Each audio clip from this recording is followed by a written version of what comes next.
여러분 안녕하세요. 조피터입니다. 반갑습니다. 8월 31일 화요일입니다. 현재 시간은 오후 7시 30분입니다. 네, 결국 왔네요. 8월의 마지막 날이 결국 왔습니다. 여러분들의 8월 어떠셨나요? 저는 대체적으로 좋았습니다. 8월. 좋은 친구도 만났고 행복한 시간도 많았고요. 저는 올해 중에서 올해 1월부터 8월까지 중에서 8월이 가장 좋았던 것 같네요. 여러분들은 어떠셨는지 궁금합니다. 언제가 가장 올해 1월부터 8월까지 중에서 언제가 가장 행복했는지, 언제가 가장 좋았는지, 이번 8월은 어땠는지 굉장히 궁금합니다. 이제 이렇게 하룻밤 자고 나면 이제 9월이 오겠죠. 9월이면 이제 본격적으로 가을이 오겠고요. 또 우리 인생에서 한 번밖에 오지 않는 2021년의 여름이 거의 다 가고 있습니다. 잘 마무리해야겠죠? 돌아오지 않는 여름? 그렇습니다. 8월 마무리 잘 하시고요. 이제 내일 9월 한 달도 힘차게 시작하시길 바라겠습니다. 이번 시간은 노인과 바다 몇 번째 시간이죠? 노인과 바다 세 번째 시간입니다. 그렇습니다. 노인과 바다는 내용이 그렇게 많지는 않아서요. 많지는 않아서 한 2번 정도 시간을 더 가지면 오늘까지 해서 오늘이랑 내일 정도 또는 내일 모레까지 하면은 마무리가 될 것 같아요. 그래서 사실 책 보면서 놀란 게 책의 그 내용, 본문 내용보다 해석이 더 많아서 약간 놀랐는데 굉장히 길진 않습니다. 그리고 여기까지 중간 정도까지 읽어봤는데 그냥 뭐랄까요, 개인에 따라서 진짜 낚시를 하는 내용인데 개인의 삶과 인생에 따라서 되게 다양하게 적용을 시킬 수 있겠다, 의미적으로 그런 생각이 많이 들었습니다. 저도 읽으면서 제가 마지막 시간에 어느 정도 말씀을 드릴 거지만 제 인생에서 가장 뜨겁게 도전했을 때가 생각이 나더라고요. 그때 생각이 많이 납니다. 아주. 그래서 이거는 사람마다 정말 다 다르게 느껴지겠구나, 책을 다 읽고 나서 그런 생각이 많이 들었습니다. 그래서 지금 이제 세 번째 시간도 여러분들과 함께 한번 찬찬히 잘 읽어보도록 하겠습니다. 그럼 노인과 바다 세 번째 시간 시작하도록 하겠습니다.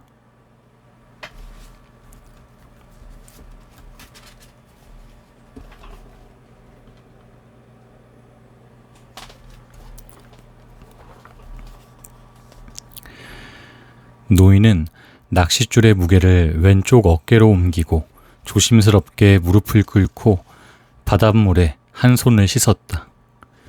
1분 넘게 바닷물에 손을 담근 채 피가 실처럼 꼬리를 남기며 흘러가는 모습을, 배가 움직이는 동안 손에 끊임없이 부딪혀오는 물살을 지켜보았다.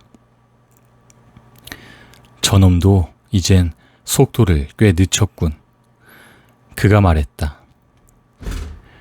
노인은 좀 더 오랫동안 바닷물에 손을 담그고 싶었지만 언제 또 고기가 날뛸지 모르기 때문에 몸을 일으켜 발로 버티고는 해를 향해 손을 들어보았다. 낚싯줄이 갑자기 풀려 나갈 때 껍질이 조금 벗겨졌을 뿐이었다. 그러나 그곳은 손 중에서도 많이 사용하는 부분이었다. 이 일이 끝날 때까지는 손이 필요하다는 것을 잘 알고 있었기 때문에 일을 미처 시작하기도 전에 손을 다쳐서는 안 될 일이었다. 자, 그럼 저 다랑어 새끼를 먹어야겠군. 갈고리대로 끌어다가 여기서 편안하게 먹어야지. 손이 마르자 그가 말했다. 노인은 무릎을 꿇고 갈고리대로 고물 쪽에서 다랑어를 찾아 사려놓은 낚싯줄을 피해가며 자기 앞으로 끌어당겼다. 줄을 다시 왼쪽 어깨에 고쳐매고 왼쪽 팔과 손으로 버티면서 고리에서 다랑어를 빼낸 뒤 갈고리대를 제자리에 놓아두었다. 그는 한쪽 무릎으로 고기를 누르고 검붉은 살을 대가리 뒤쪽에서 꼬리까지 길게 잘라냈다. 그러자 쐐기 모양으로 토막이 몇 개 났다. 노인은 그 토막을 등뼈에서 배때기 가장자리까지 쭉 잘라냈다. 6조각으로 자른 뒤 이물 쪽 판자 위에 펼쳐놓고 칼에 묻은 피를 바지에 닦고 나서 뼈만 남은 다랑어 시체를 꽁지를 집어 배전 너머로 내던져버렸다. 하나도 통째로 다 먹을 수 있을 것 같진 않군. 그는 이렇게 말하고 토막낸 고기 하나를 칼로 잘랐다. 바로 그때 낚싯줄이 지속적으로 세차게 당겨지는 것을 느낄 수 있었고 왼손에 쥐가 났다. 무거운 줄을 꽉 쥐고 있는 손이 뻣뻣하게 오그라들자 그는 혐오스러운 듯 그 손을 바라보았다. 도대체 어떻게 된 놈의 손이람. 쥐가 날 테면 날하지. 매 발톱처럼 어디 오그라들어봐. 그래봐야 아무 소용도 없을 테니까. 그가 말했다. 어디 자 하고 생각하면서 노인은 어두운 물속으로 비스듬하게 드리워져 있는 낚싯줄을 내려다보았다. 자, 다랑어를 먹어야 손에 힘이 날 거야. 하지만 그건 손의 잘못이 아니잖아. 넌 벌써 여러 시간 동안 고깃놈과 싸워왔으니 말이야. 하지만 넌 언제까지라도 영원히 저놈과 싸울 수가 있어. 자, 지금 다랑어를 먹어두자. 노인은 살 조각 하나를 집어서 입에 넣고 천천히 씹었다. 맛은 그다지 나쁘지 않았다. 꼭꼭 잘 씹어야지 하고 그는 생각했다. 그래서 영양분을 모조리 섭취해야지. 라임이나 레몬 아니면 소금과 함께 먹으면 먹을만 할 텐데. 이 손 친구야, 이제 좀 어떠냐? 경련이 나서 시체처럼 뻣뻣하게 굳어버린 손에게 그가 물었다. 너를 위해 조금 더 먹어야겠구나. 그는 나머지 조각을 먹었다. 그리고 천천히 씹고 난 뒤 껍질을 뱉어냈다. 어디 좀 효험이 있는 것 같으니 손친구야. 아니면 아직은 너무 일러서 잘 모르겠니? 노인은 다른 토막 하나를 통째로 집어서 씹어먹었다. 다랑어란 힘이 세고 정력적인 고기야 하고 그는 생각했다. 만세기 대신에 이 고기가 걸린 게 다행이었어. 만세기는 맛이 너무 달거든. 이놈은 전혀 달다고 할 수 없는 데다 팔팔한 기운이 아직도 넘친단 말이야. 실질적인 것이 아니고서는 아무런 의미가 없어 하고 그는 생각했다. 소금이라도 좀 있으면 좋으련만. 햇볕 때문에 남아있는 생선이 상하거나 말라버릴지도 모르겠군. 그러니 배가 고프지 않더라도 모조리 먹어두는 게 좋겠어. 물속의 고깃놈은 얌전하고 침착하게 버티고 있군. 나도 마저 먹어치우고 준비를 갖춰야지. 조금만 참아, 이 손친구야. 너를 위해서 먹는 거니까. 그가 말했다. 물속의 고기놈한테도 먹을 것을 좀 줬으면 좋겠는데 하고 그는 생각했다. 저놈하고 난 형제 사이니까. 하지만 나는 저놈을 꼭 죽여야 하고 그러기 위해서는 힘이 빠져서는 안 돼. 천천히 그리고 열심히 그는 쐐기 모양의 생선 조각을 모두 먹어 치웠다. 다 먹고 나서 노인은 허리를 쭉 펴고 바지에 손을 문질러 닦았다. 자, 이 손친구야. 자넨 이제 줄을 놔도 되겠어. 그가 말했다. 자네가 그 바보 같은 짓을 그만둘 때까지 난 오른손만으로도 저놈의 고기와 싸울 수 있으니까. 노인은 왼손으로 잡고 있던 무거운 낚싯줄을 왼쪽 발로 밟고는 등으로 죄어오는 압력을 몸을 뒤로 젖혀 버텼다. 하느님, 제발 쥐가 풀리도록 해주세요. 저 고긴 놈이 무슨 짓을 할지 도무지 알 수 없으니 말입니다. 그가 말했다. 하지만 고긴 놈은 얌전하게 제 계획에 따라 착착 움직이는 것 같군 하고 그는 생각했다. 그런데 저놈의 계획이란 게 도대체 뭘까 하고 그는 생각했다. 그렇다면 내 계획은 어떻게 짜야 하나? 엄청나게 큰 놈이니까 저놈 계획에 따라 임기응변으로 대처할 수밖에. 만약 저놈이 물 위로 뛰어오르기만 하면 죽일 수 있을 텐데. 그런데 저놈은 언제까지나 계속 물속에서 버텨대고 있군. 그렇다면 나도 이대로 언제까지나 저놈과 함께 버틸 수밖에 없지. 노인은 쥐가 난 손을 바지에 대고 문지르면서 손가락을 부드럽게 풀어보려고 애썼다. 그러나 손은 도무지 펴지지가 않았다. 해가 떠오르면 펴지겠지 하고 그는 생각했다. 아까 날로 먹은 싱싱한 다랑어가 뱃속에서 소화되면 아마 퍼질 거야. 만약 이 손을 꼭 써야 할 때가 온다면 무슨 수를 써서라도 펴야지. 하지만 지금 억지로 펼 생각은 없어. 저절로 펴져서 원래 상태로 돌아가도록 내버려둬야지. 따지고 보면 간밤에 얽힌 밧줄을 메고 풀고 하면서 이 손을 너무 부려먹었어. 노인은 바다 저편을 바라보며 자신이 얼마나 홀로 고독하게 있는지 새삼스럽게 깨달았다. 그러나 깊고 어두컴컴한 물속에서 프리즘이 보였고 앞쪽으로 곧바로 뻗어나간 낚싯줄이며 잔잔한 바다에 이상 야릇한 파동이 보였다. 이제 무력풍이 불어오려는 듯 구름이 뭉게뭉게 피어오르기 시작했다. 문득 앞쪽을 바라보니 물 오리떼가 바다 위 하늘에 새겨놓은 듯 뚜렷하게 모습을 드러냈다가 흩어지고 다시 나타나면서 바다 위를 날아가고 있었다. 그래서 그는 어느 누구도 바다에서는 결코 외롭지 않다는 사실을 깨달았다.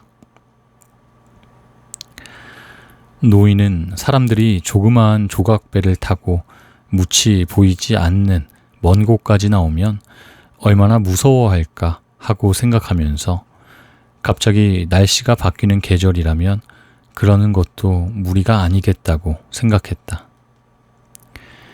그러나 지금은 허리케인이 부는 계절이고 허리케인이 물려오지 않는다면 이때가 1년 중 고기잡이 하기에 가장 좋은 철인 것이다. 바다에 나가 있노라면 허리케인이 불어올 때는 며칠 전부터 하늘에 그 조짐이 나타난다. 무태에 있는 사람들이 그것을 좀처럼 알아차리지 못하는 까닭은 허리케인의 조짐을 볼 수 없기 때문이야 하고 노인은 생각했다. 물론 묻혀서도 구름의 모양이 평소와 다르기는 하지. 어쨌든 지금은 허리케인이 불어올 징조는 없어. 그가 하늘을 올려다보자 아이스크림 덩어리 같은 하얀 뭉게구름이 보였고, 그보다 더 높은 곳에는 9월의 하늘을 배경으로 엷은 새털구름이 떠 있었다. 브리사가 가볍게 불고 있구나, 고기야. 너보다는 내게 더 유리한 날씨로구나. 그가 말했다.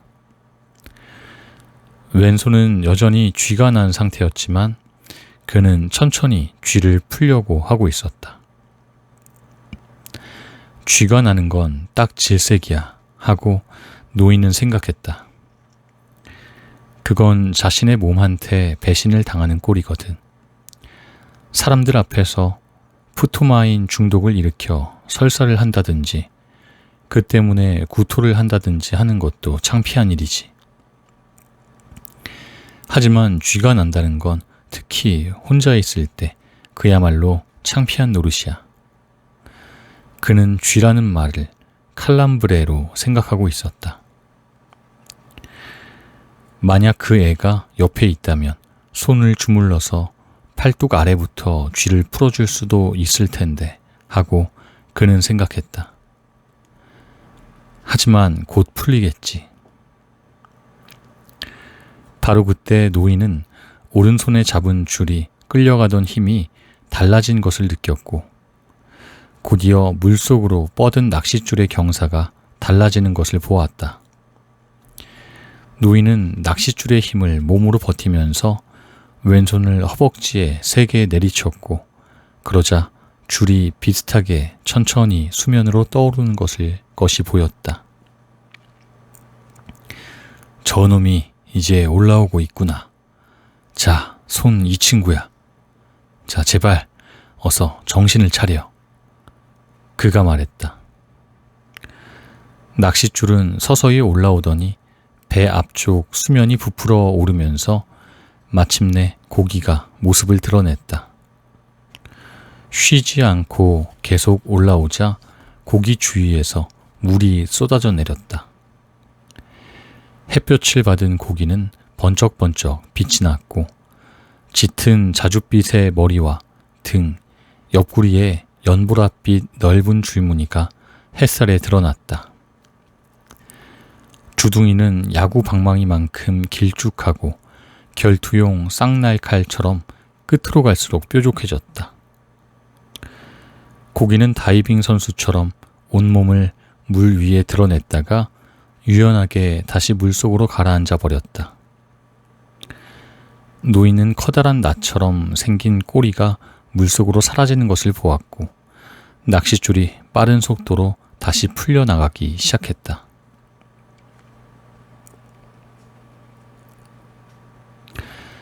이 배보다 60cm도 넘게 길겠는걸.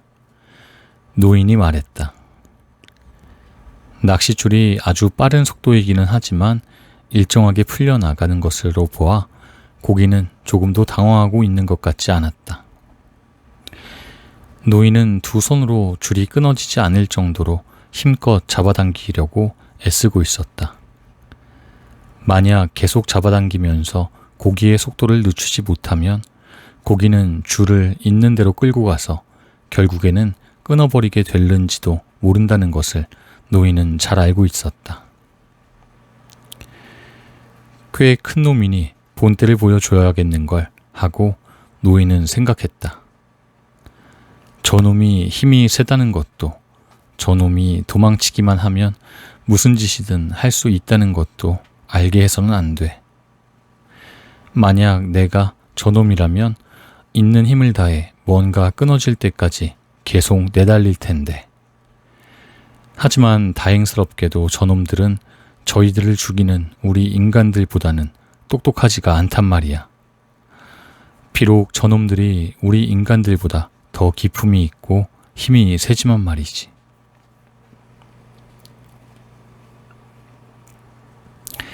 이제까지 노인은 큰 고기들을 많이 보아왔다. 450kg이 넘는 큰 고기도 여러 번 보았고, 물론 혼자 잡은 것은 아니었지만 지금까지 그만한 크기의 고기를 잡은 적도 2번이나 있었다.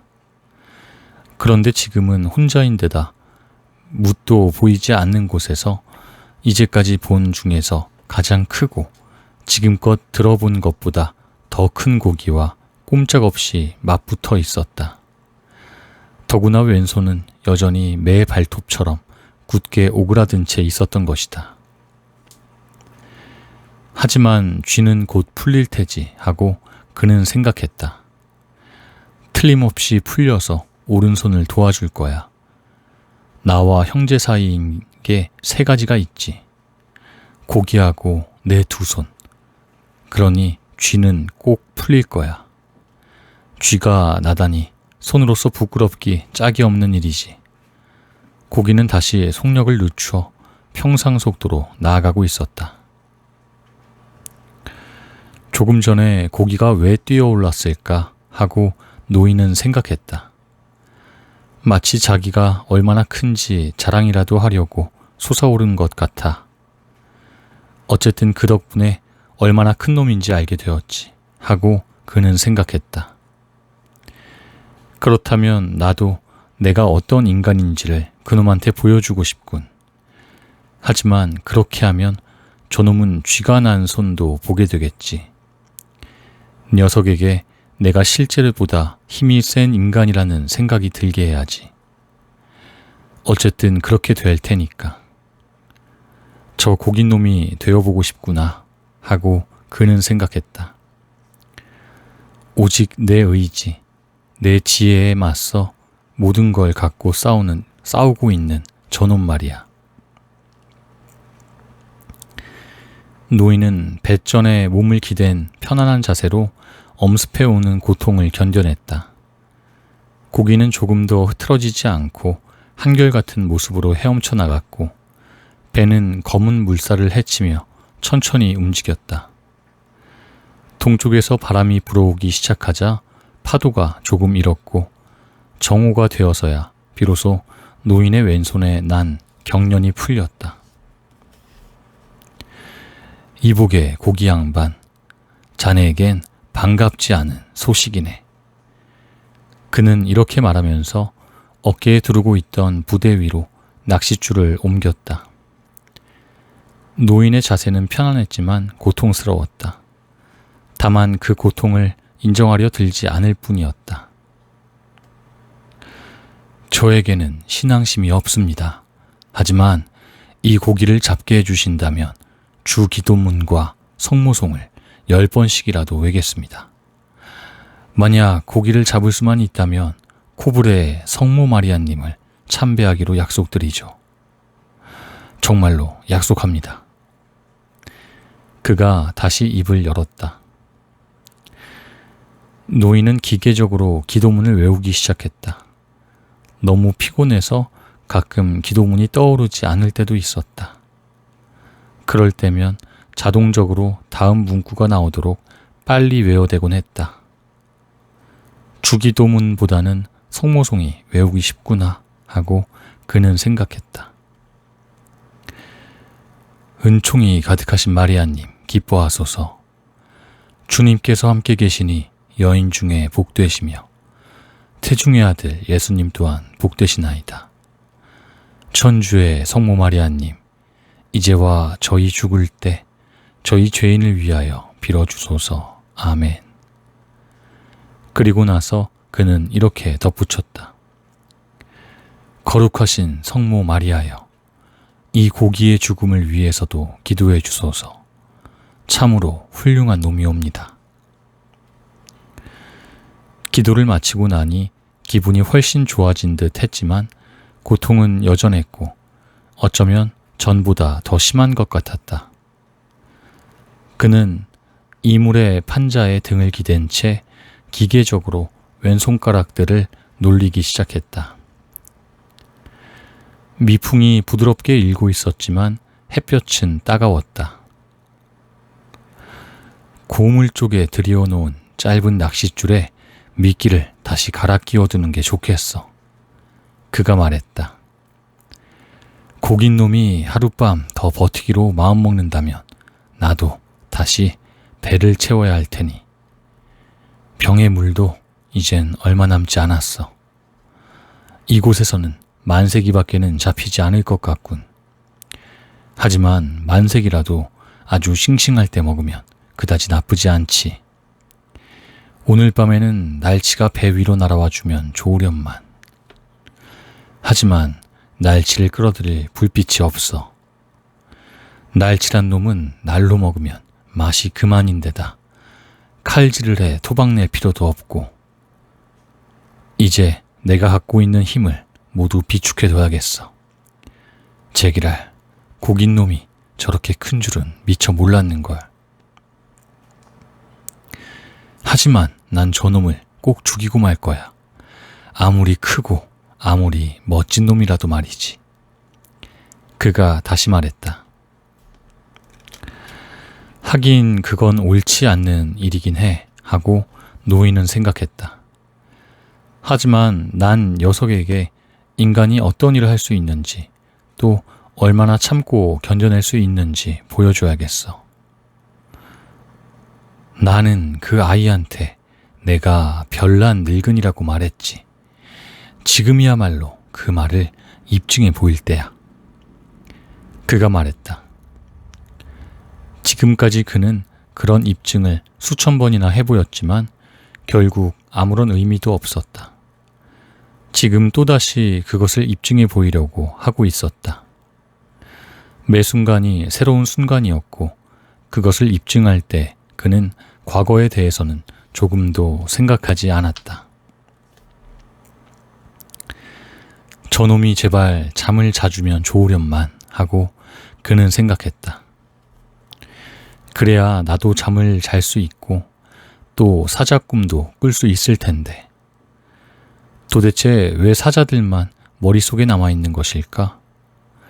이 늙은이야, 생각일랑 그만하시지 하고 노인은 자신을 타일렀다.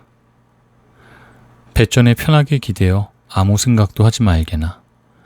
저 고기놈은 지금도 움직이고 있지 않은가. 그러니까 자넨 될 수 있는 대로 움직이지 않는 게 좋아. 벌써 오후로 접어들고 있었고 여전히 배는 천천히 그리고 조금도 흐트러지지 않고 움직이고 있었다. 그러나 이번에는 동쪽에서 미풍이 불어와 약간의 저항이 느껴졌으며 노인은 잔잔한 물결을 헤치며 미끄러지듯 조용히 나아갔다. 등을 가로지른 밧줄이 주는 아픔도 이제 한결 가볍고 부드러워졌다. 오후로 접어들자 다시 한번 낚싯줄이 올라오기 시작했다. 그러나 고기는 전보다 조금 더 올라온 상태에서 계속 헤엄치고 있을 뿐이었다. 햇볕이 노인의 왼팔과 어깨와 등에 내리쪼였다. 그래서 고기가 북동쪽으로 진로를 바꿨다는 것을 알 수 있었다. 노인은 고기의 모습을 한번 봤기 때문에 자줏빛 가슴지느러미를 날개처럼 활짝 펴고 커다랗고 꼿꼿한 꼬리를 꼿꼿이 세운 채 어두운 물속을 자르듯 헤엄쳐 나가고 있는 모습을 눈앞에 그려볼 수 있었다. 저렇게 깊은 물속에서 저놈은 눈이 얼마나 잘 보일까 하고 노인은 생각했다. 그러고 보니 고기의 눈은 무척 크고 말은 그보다 훨씬 눈이 작지만 어두운 곳에서도 잘 볼 수 있거든. 나도 옛날에는 어두운 곳에서도 꽤 잘 볼 수 있었지. 물론 아주 캄캄한 곳에서는 볼 수 없었지만 어쨌든 고양이만큼 눈이 밝았었어. 햇볕이 따뜻한 데다 손가락을 쉬지 않고 움직인 탓에 그의 왼손은 이제 쥐가 완전히 풀렸다. 그래서 왼손으로 좀 더 힘을 옮기기 시작했으며 등의 근육을 움직이면서 낚싯줄이 닿아서 난 상처의 아픔을 조금이나마 덜어보려고 했다. 고기야, 네가 아직도 지치지 않았다면 너는 틀림없이 별난 놈이로구나. 그가 큰 소리로 말했다. 노인은 이제 지칠 대로 지쳤으며 이제 곧 밤이 다가오리라는 것을 잘 알고 있었다. 그래서 다른 일을 생각해 보려고 애썼다. 노인은 메이저리그를 생각했다. 노인에게는 그란 리가스라는 스페인 말이 훨씬 더 친근하게 느껴졌다. 뉴욕의 양키스 팀이 디트로이트의 타이거스 팀과 시합을 벌이고 있다는 것을 그는 알고 있었다. 후회고의 결과를 모르게 된 지도 오늘로 꼭 이틀이 지났구나 하고 그는 생각했다. 하지만 자신을 가져야 해. 발 뒤꿈치에 뼈 돌기가 박혀 있으면서도 그것을 참고 최후까지 멋지게 승부를 겨루는 저 훌륭한 디마지오 못지않은 사람이 되어야지. 뼈돌기란 과연 어떤 것일까 하고 그는 스스로에게 물어보았다. 스페인 말로는 운 에스푸엘라 데 후에소라고 하지. 우리한테는 그런 말이 있지 않아. 하지만 그것은 싸움딸개 쇠발톱이 발 뒤꿈치에 박혀있는 것만큼 아플까? 아마 나라면 그것을 참아내지 못할 거야. 싸움닭처럼 한쪽 눈이나 심지어 양쪽 눈이 다 빠지면서까지 계속 싸우지는 못할 거야. 이런 대단한 새나 짐승과 비교해보면 인간이란 그리 대단한 게 못 돼. 난 차라리 저 캄캄한 바닷속에 사는 저런 놈이 되고 싶구나. 상어만 오지 않는다면 말이지만 만약 상어가 나타난다면 저놈이나 나나 가엾은 꼴이 되고 말 거야. 그가 큰 소리로 말했다. 저 위대한 디마지오 선수는 지금의 나만큼 이렇게 오랫동안 고기하고 맞서 버텨낼 수 있을까 하고 그는 생각했다. 나보다 젊고 기운이 세니까 틀림없이 그 이상을 해낼 수 있을 거야. 그 친구의 아버지도 어부였다지. 하지만 발 뒤꿈치에 뼈돌기가 있으면 그도 몹시 아프겠지? 내가 알 턱이 있나? 난 발 뒤꿈치에 뼈돌기가 나 본 적이 없으니까. 그가 큰 소리로 말했다. 해가 떨어질 무렵 노인은 좀 더 용기를 얻으려고 카사블랑카의 술집에서 시엔푸에고스 출신의 몸집이 큰 검둥이와 팔씨름을 하던 때를 기억했다. 그 자는 부두에서도 가장 힘이 세다는 검둥이였다. 테이블에 백목으로 그어놓은 선 위에 팔꿈치를 곧게 올린 채 손을 꽉 마주 움켜잡고 하루 낮하고도 하룻밤을 꼬박 지새웠다. 우리는 서로 상대방의 손을 테이블 위에 꺾어 넘어뜨리려고 안간힘 썼다. 사람들이 꽤 많은 돈을 걸었고 등유 램프 불빛 아래에서 구경꾼들이 들락날락했다. 그는 검둥이의 팔과 손 그리고 얼굴에서 눈을 떼지 않았다. 처음 8시간이 지나자 심판이 잠을 자기 위해 4시간마다 교대를 했다. 그의 손에서도 검둥이의 손톱 밑에서도 피가 배어나왔고 두 사람은 상대방의 눈빛을 살피면서 손과 팔뚝에서 눈을 떼지 않았다. 돈을 건 사람들은 방안을 들락날락하기도 하고 벽 옆에 높다란 의자에 걸터 앉아서 승부를 지켜보기도 했다. 판자로 된 벽은 밝은 파란색 페인트 칠이 되어 있었는데 램프 불빛이 벽에 그들의 그림자를 비추고 있었다. 검둥이의 그림자는 큼직했고 미풍의 램프 불꽃이 흔들거릴 때마다 벽에서 움직였다. 하룻밤이 지났는데도 엎치락뒤치락하며 승부가 나지 않자 사람들은 검둥이에게 럼주를 가져다 주고 담뱃불을 붙여주었다. 검둥이는 럼주를 한 잔 들이켜고 난 뒤에 맹렬한 힘으로 덤벼들어 한 번은 노인을, 아니 그때는 노인이 아니라 엘 캠페온이던 산티아고의 팔을 8cm 가까이 기울어지게 했다. 그러나 노인은 또다시 손을 원래 위치로 똑바로 돌려놓았다.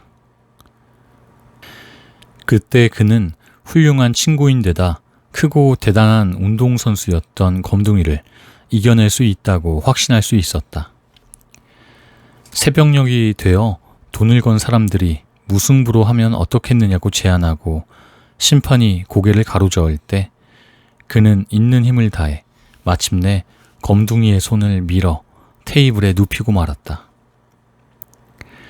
일요일 아침에 시작된 시합이 월요일 아침에서야 끝장이 났다. 돈을 건 사람들이 무승부를 제안했던 것은 대부분 선창에 나가서 설탕 부대에 하역 작업을 하거나 아바나 석탄 회사에 일하러 나가야 했기 때문이었다. 그렇지 않았다면 누구나 시합을 끝까지 마치기를 원했을 것이다. 어쨌든 그는 모든 사람이 일하러 갈 시간이 되기 전에 끝장을 내주었던 것이다. 그 뒤 오랫동안 모든 사람이 그를 챔피언이라고 불렀고 봄에는 복수전이 있었다.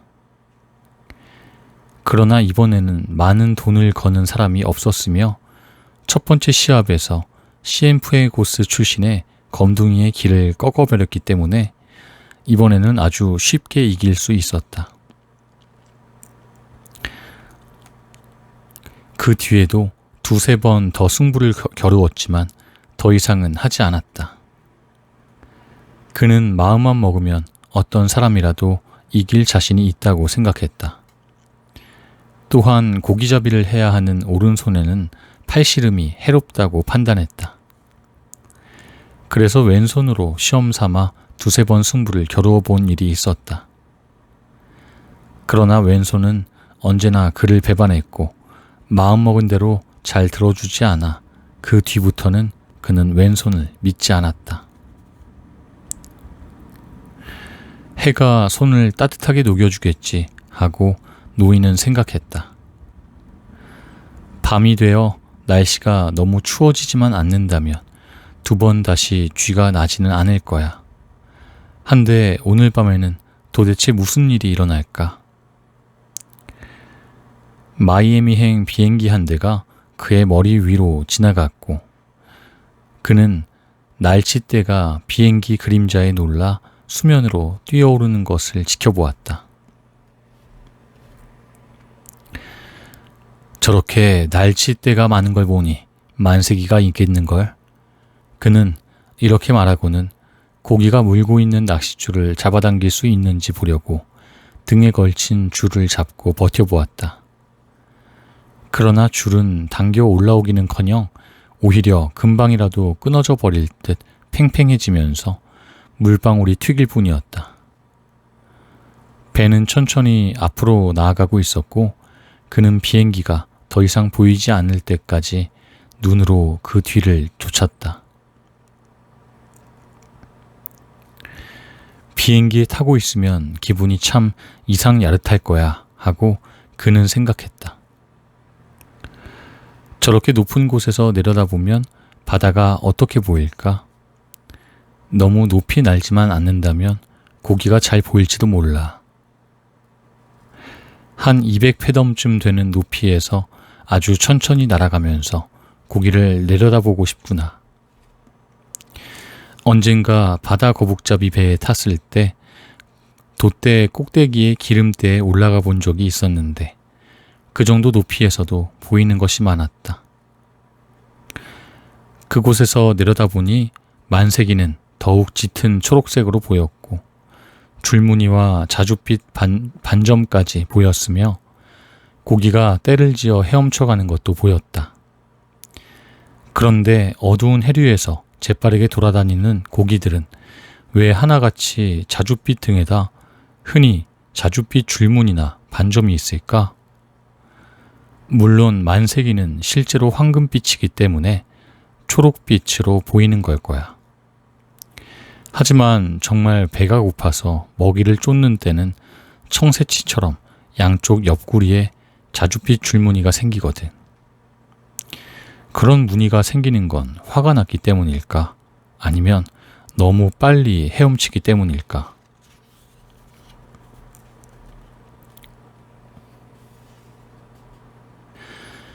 날이 저물기 직전에 배는 커다란 섬처럼 떠있는 모자 반류 해초 옆을 지나가고 있었다. 해초가 잔잔한 파도에 너울거리며 흔들거리는 모습은 마치 바다가 누런 담요 아래에서 뭔가와 사랑의 행위를 하고 있는 것 같았다. 바로 그때 짧은 낚싯줄에 만세기 한 마리가 물렸다.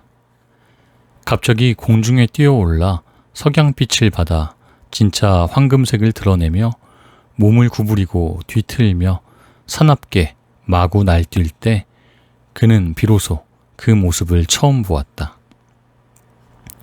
만세기는 놀라서 계속해서 몇 번이고 고개를 부리며 뛰어올랐다. 노인은 고물 쪽으로 돌아가 웅크리고 앉아 큰 낚싯줄을 오른손과 팔로 잡고는 왼손으로 만세기가 걸린 다른 쪽 줄을 잡아당기며 줄을 맨발로 눌러 밟았다. 만세기가 필사적으로 이리저리 뒤척이면서 고물 가까이 다가왔을 때 노인은 고물 너머로 몸을 내밀어 자줏빛 반점의 황금빛으로 번쩍거리는 고기를 배 안으로 끌어들였다. 고기는 이빨로 낚시를 끊으려는 듯이 주둥이를 빠르게 발작적으로 움직였다. 길쭉하고 납작한 몸뚱이와 대가리와 꼬리로 배 바닥을 마구 두들겨댔고 노인이 황금빛으로 빛나는 대가리를 몽둥이로 여러 차례 내리치자 비로소 바르르 몸을 떨더니 잠잠해졌다. 노인은 고기 주둥이에서 낚시를 빼고 또 다른 정어리를 다시 미끼로 달아서 바닷물 속에 던졌다. 그리고 나서 천천히 이물 쪽으로 돌아갔다. 왼손을 물에 씻고 바지에 닦았다. 그러고는 오른손의 큰 줄을 왼손으로 옮겨 쥐고 이번에는 오른손을 바닷물에 씻으면서 해가 바닷속으로 가라앉는 것과 큰 낚싯줄이 비스듬히 경사져 있는 모습을 지켜보았다. 저놈은 조금도 달라지지 않았군. 그가 말했다. 그러나 손에 닿는 물살을 살펴보니 고기의 속도가 눈에 띌 정도로 떨어진 것을 알 수 있었다. 고물에 노를 2개 다 매달아 둬야겠는걸. 그러면 밤사이에 저놈의 속력이 느려질 거야. 그가 말했다. 저놈은 오늘 밤에도 끄떡없을 테고 그건 나도 마찬가지지. 만세기의 살 속에 피를 간직하려면 조금 뒤에 배를 갈라 내장을 빼내는 게 좋을 거야 하고 그는 생각했다. 조금 있다가 그 일을 하고 동시에 노를 미끄러매어 방해물을 만들도록 하자. 지금은 해질 무렵이니 저놈을 조용히 내버려 둔 채 건드리지 않는 게 좋아. 고기란 놈은 하나같이 해질 무렵이면 다루기 힘들어지는 법이거든. 노인은 바람을 쐬어 손을 말리고 나서 낚싯줄을 잡고 되도록 편안한 자세로 배전에 몸을 기댄 채 고기가 끄는 대로 몸을 내맡겼다. 그렇게 하면 그가 힘쓰는 것만큼, 아니 그 이상을 배가 떠맡아 주었다. 이제 조금씩 요령이 생기기 시작하는군 하고 노인은 생각했다. 어쨌든 이 부분에서는 말이야. 그런데다가 저놈은 미끼를 문 뒤로는 아직 아무것도 먹지 않았단 말이야. 덩치가 커서 여간 많이 먹어대지 않을 텐데 나는 다랑어 한 마리를 통째로 먹어치우지 않았던가. 내일은 만세기를 먹을 거고 말이야. 그는 그것을 도라도라고 불렀다. 어쩌면 이놈의 내장을 뺄 때 조금 먹어둬야겠어. 다랑어보다는 먹기가 거북할 테지. 그렇게 따지면 이 세상에 쉬운 일이 어디 있을까? 여보게 고기 양반. 그래, 지금 기분이 어떠신가? 그는 큰 소리로 물었다. 나는 기분이 좋다네. 왼손도 많이 좋아졌어. 오늘 밤과 내일 낮 동안의 식량도 갖추고 있지. 자, 친구, 어디 배나 끌어보시지. 실제로 노인은 정말로 기분이 좋은 상태가 아니었다. 낚싯줄을 맨 등이 통증의 수준을 넘어 거의 무감각 상태가 아닌가 의구심이 들 정도였기 때문이다. 하지만 나는 이보다 더 심한 일도 겪었는걸 하고 그는 생각했다. 내 오른손은 조금 긁힌 정도에 지나지 않고 이제 왼손의 쥐도 풀렸어. 두 다리도 끄떡없고. 더구나 식량 문제라면 저놈보다는 내가 훨씬 유리한 입장이고 말이야. 9월이면 늘 그렇듯이 해가 떨어지자마자 바다는 금세 어두워져 캄캄했다. 노인은 이물의 낡은 판자에 몸을 기댄 채 될 수 있는 한 실컷 휴식을 취했다. 첫 별들이 나타났다. 그는 리겔 성이라는 이름은 알지 못했지만 그 별을 보고 곧 뭇별들이 떠오리라는 것을 알고 있었다. 그렇게 되면 먼 곳의 친구들을 모두 만나게 되리라. 하기야, 저 고기도 내 친구이긴 하지. 그가 큰 소리로 말했다. 저런 고기는 여태껏 본 적도 들은 적도 없어. 하지만 나는 저놈을 죽여야만 해. 하지만 별들은 죽이지 않아도 되니 다행이지 뭐야. 날마다 사람이 달을 죽이려 해야 한다고 상상해봐 하고 노인은 생각했다. 아마 달은 달아나 버리고 말 거야. 하지만 인간이 날마다 해를 죽이려 해야 한다고 상상해봐. 우리는 운 좋게 태어난 거야. 그는 생각했다. 그렇게 생각하니 노인은 아무것도 먹지 못한 큰 고기가 왠지 불쌍하다는 생각이 들었다. 그러나 비록 연민의 정을 느낄지라도 고기를 죽이겠다는 결심은 조금도 줄어들지 않았다. 저놈을 잡으면 얼마나 많은 사람의 배를 채울 수 있겠는가 하고 그는 생각했다. 하지만 그들에게 저 고기를 먹을 만한 자격이 있을까? 아니야, 그럴 자격이 없어. 저렇게도 당당한 거동, 저런 위험을 보면 저놈을 먹을 자격이 있는 인간이란 단 한 사람도 없어. 난 이런 일들에 대해선 잘 몰라 하고 노인은 생각했다. 하지만 해나 달이나 별을 죽이려고 할 필요가 없다는 건 정말로 다행스러운 일이야. 바닷가에서 살아가면서 우리의 진정한 형제들을 죽이는 것만으로 충분해. 자, 이제는 학력에 대해 생각해야 돼 하고 그는 생각했다.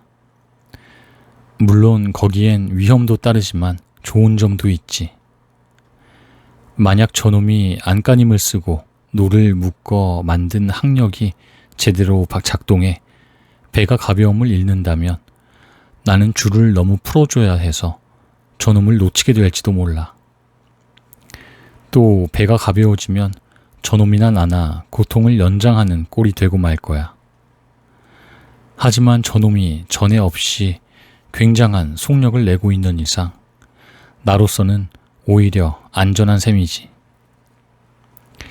어떤 일이 생기든지 간에 만세기가 상하지 않도록 내장을 빼내고 조금 먹고 기운을 돋워야겠는걸. 1시간쯤 더 휴식을 취하고 저놈이 그때까지도 지치지 않았으면 고물 쪽으로 돌아가 그 일을 하면서 결심하도록 하자. 그러는 동안 고긴 놈이 어떻게 나올지, 어떻게 변할지 알 수 있을 게야. 노를 배에다 잡아매어 둔 것은 좋은 계략이었어. 하지만 이제는 무엇보다 안전을 먼저 생각할 때야. 어쨌든 저놈은 여전히 팔팔한 데다 주둥이 한쪽 구석에 낚싯바늘이 꽂혀 있는데도 입을 꽉 다물고 있는 걸 내 눈으로 봤으니까. 낚싯바늘에 걸리는 건 고통치고는 아무것도 아니지. 중요한 건 배가 고프다는 것. 또 저놈이 자신도 알 수 없는 그 멋과 싸우고 있다는 사실이지. 여보게 늙으니 지금은 좀 푹 쉬어두게나. 그리고 다음 일거리가 생길 때까지는 저놈을 그냥 내버려 두게나. 노인은 좋게 2시간은 휴식을 취했다. 늦도록 달이 떠오르지 않아서 시간을 알아낼 방법이 없었다. 더구나 다른 때와 비교하여 푹 쉬었다는 것이지 완전히 휴식을 취한 것도 아니었다. 노인은 고기가 끌고 가는 힘을 여전히 어깨로 지탱하고 있었지만 왼손으로 이물의 배전을 잡고 고기의 무게를 조금씩 배 자체에 맡기려고 애썼다. 만약 낚싯줄을 고정시킬 수만 있다면 참으로 일이 간단할 텐데 하고 그는 생각했다. 하지만 그랬다간 저놈이 갑자기 조금이라도 몸부리칠 경우 줄이 끊어질 수도 있지. 줄을 잡아당기는 힘을 내 몸으로 지탱하면서 언제든지 2손으로 줄을 풀어 줄 수 있도록 준비하고 있어야 해. 하지만 이 늙은이야, 자네는 아직껏 한숨도 눈을 붙이지 않았자는가. 그가 큰 소리로 말했다. 반나절과 하룻밤, 또 하루가 지났는데도 참 한숨을 못 잤잖아. 고긴 놈이 얌전하게 있는 동안 어떻게 해서든지 조금이라도 눈을 붙일 궁리를 해야겠는걸. 잠을 자지 않으면 머리가 흐리멍덩해질지도 몰라. 머릿속은 충분히 맑아 하고 노인은 생각했다. 너무나 맑아서 탈이지. 나와 형제 사이인 별처럼 말이야. 하지만 잠은 역시 자야 해. 별도 잠을 자고 달과 해도 잠을 자지 않는가? 심지어는 해류가 없는 아주 조용한 날이면 드넓은 바다도 가끔 잠들 때가 있지. 그러니까 잠을 자는 걸 잊어서는 안 돼 하고 그는 생각했다. 억지로라도 잠을 자고 낚싯줄에 대해서는 단순하고도 확실한 방법을 강구해 두기로 하자. 자, 이제 고물 쪽으로 돌아가서 만색이나 처리하자. 만약 잠을 잔다 해도 노를 고물에다 붙들어 매어 장애물로 사용하는 건 너무 위험한 짓이야. 난 잠을 자지 않고서도 견딜 수 있어 하고 그는 혼잣말을 했다. 하지만 그건 너무 위험천만한 짓이야. 노인은 고기에게 갑작스러운 충격을 주지 않으려고 손과 무릎으로 조심스럽게 살금살금 기어서 고물 쪽으로 되돌아갔다. 어쩌면 저 고긴 놈도 선잠을 자고 있을지도 모르지 하고 그는 생각했다. 하지만 저놈이 잠을 자게 해서는 안 돼.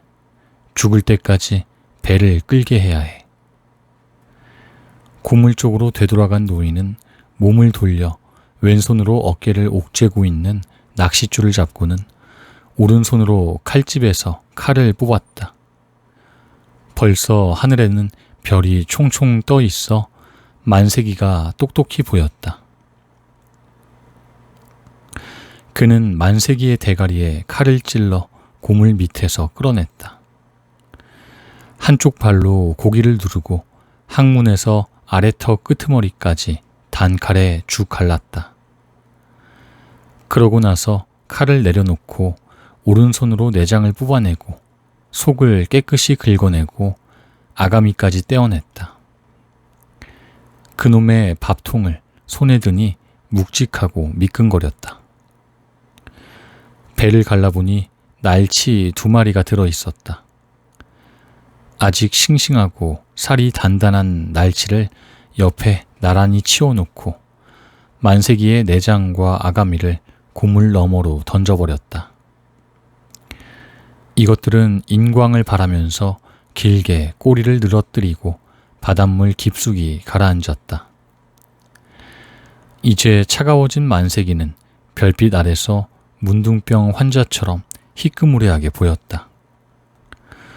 노인은 오른발로 고기의 대가리를 누르고 한쪽 옆구리의 껍질을 벗겼다. 그러고 나서 고기를 뒤집어 반대쪽 껍질을 벗기고는 대가리에서 꽁지까지 칼로 양쪽을 잘라냈다. 노인은 만세기 잔해를 뱃전 너머로 슬쩍 미끄러뜨려 떨어뜨리고 물속에서 소용돌이가 일어나는지 지켜보았다. 그러나 빛을 내면서 천천히 가라앉을 뿐이었다. 그는 몸을 돌려 두 쪽의 고기 조각 사이에 날치 2마리를 끼워두고 칼집에 칼을 집어넣은 뒤 천천히 뱃머리 쪽으로 되돌아갔다. 어깨를 가로지른 낚싯줄의 무게 때문에 그의 등은 꾸부정하게 굽어 있었고 오른손에는 고기가 들려 있었다. 이물로 돌아온 노인은 만세기의 고기 조각 2개를 나무 판자 위에 가지런히 놓고 그 옆에 날치를 놓았다. 그러고 나서 어깨에 메고 있는 낚싯줄의 위치를 바꾸고 뱃전에 얹어놓고 있던 왼손으로 그 줄을 다시 꽉 움켜잡았다. 그런 뒤 그는 뱃전 너머로 몸을 기울이고 날치를 씻으면서 손에 느껴지는 물의 속도를 주의 깊게 헤아려 보았다. 만세기의 껍질을 벗긴 손은 인광을 내뿜고 있었고 그의 손에 와닿는 물의 흐름을 지켜보았다. 물살은 아까보다 약해졌고 뱃전 바깥에 손 옆쪽을 문지르자 인광이 떨어져 고물 쪽으로 천천히 흘러갔다. 저놈도 아마 지쳤거나 아니면 쉬고 있을 거야. 자, 그럼 나도 이 만세기나 먹고 좀 쉬고 잠이나 한숨 청해볼까? 노인이 혼자 중얼거렸다. 별이 총총한 하늘 아래서 점점 추워지는 밤의 냉기를 느끼며 그는 만세기의 고기 점 절반을 먹고 날치 1마리를 내장을 빼고 대가리를 잘라 버리고서 먹었다. 만세기는 제대로 요리해서 먹으면 정말 맛있는 생선이지. 하지만 날로 먹으니 정말 맛대가리가 없군. 이 다음에 배를 탈 때는 꼭 소금이나 라임을 갖고 타야겠는걸. 그가 말했다.